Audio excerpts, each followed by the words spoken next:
Hi there, Andrew Moore. So career change, job interview questions, right? I get this a lot. This is a statistic that I read somewhere that the average American changes their career 7 times. Well, aren't we lucky? So I'm in the process of not changing, but pivoting and developing other things on my own platforms, and it's really enjoyable. But for those of you that are facing job interviews where you have either a gap in time or you're trying to enter a new field, hey, this happens. This is natural. This is nothing strange or nothing that you should feel nervous about, right? But how do we answer these questions? So for example, well, for example, you were a teacher and then you want to be a writer. So basically, that's a page from my own book, right? So was I a writer before I was a teacher? Yes, I was a writer before I was a teacher. But the point is that you need to be able to just make this transition as naturally as possible, right? Most people understand this. You could say, my previous position, I really felt limited without saying anything bad about any former employer.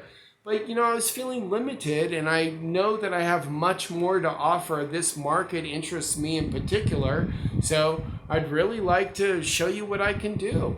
Oh, that's nice. That's positive. You're giving them a value proposition, right?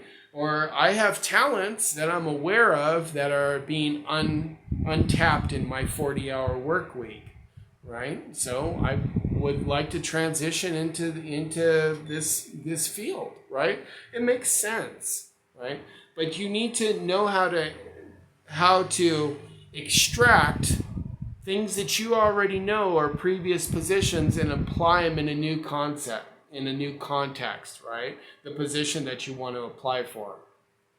So show them that you're flexible, show them that you're capable, give them examples, and explain why you're there, right? I mean, it's not such a big hurdle. People have a hard time with this, right? We're living in a very dynamic and flexible marketplace, right?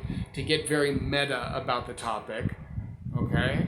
So just reposition yourself, remarket yourself, rebrand yourself. This is natural growth, right?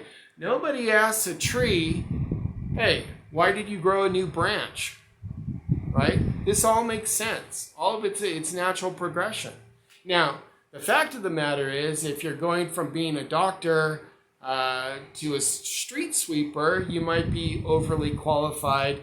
And this can also make the person that you're interviewing with a little bit nervous, okay? So you don't want to, right, never outshine your leader, okay? And that comes, I think that's one of the first rules from Sun Tzu, The Art of War, right? You don't want to oversell yourself. You don't want to be braggadocious. You don't want to be bombastic, right? So if you are mirroring the interviewer and you're like, okay, well, this guy's limited in his capacity to understand particular situations, don't blow him out of the water, right? Be kind, be respectful, and if this is a position that you want, then present yourself in that way, okay? Don't let anybody ever get nervous about your abilities, right? I've been in those positions before and my mother was too. I'll give you a very quick example. My mother earned her doctorate in education administration, I believe. She's passed away now, but she was the first woman to do it from the University of Laverne while working full-time in 3 years. When she started applying for new positions, the superintendents of school districts were very nervous because they didn't have doctorates. So it was difficult for my mom to get a job. She had blown herself out of the market, right? So was that doctorate worth it? Well, in her mind it was.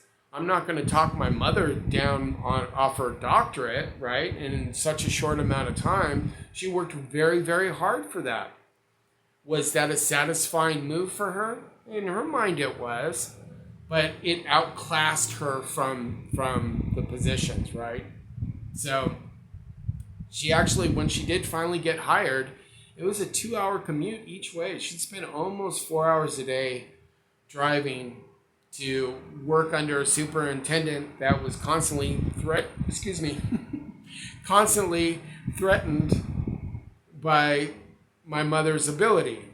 Okay, so don't outshine your master, right? And you can pick up on this pretty quickly from the interviewer. You can pick up on this pretty quickly if you've got any ability to read people. And I'm not telling you to downplay yourself, just don't step on them, okay? And it shouldn't be such a hurdle, right? I think there's a lot of dogma in the marketplace that we've got to walk this line and we've got to be person A, B, or C, right?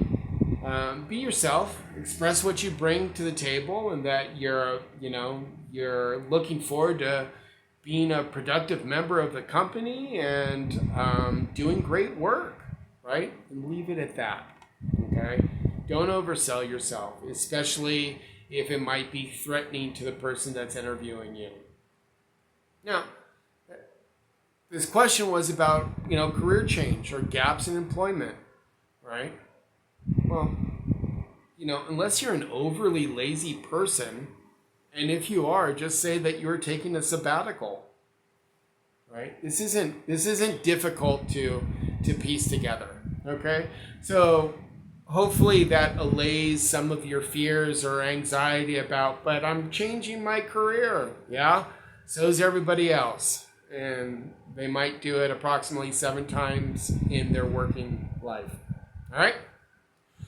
Excuse me. Andrew Moore, signing out from Medellin, Colombia. All right? Thank you so much. Any questions? Leave them in the comments. Bye-bye.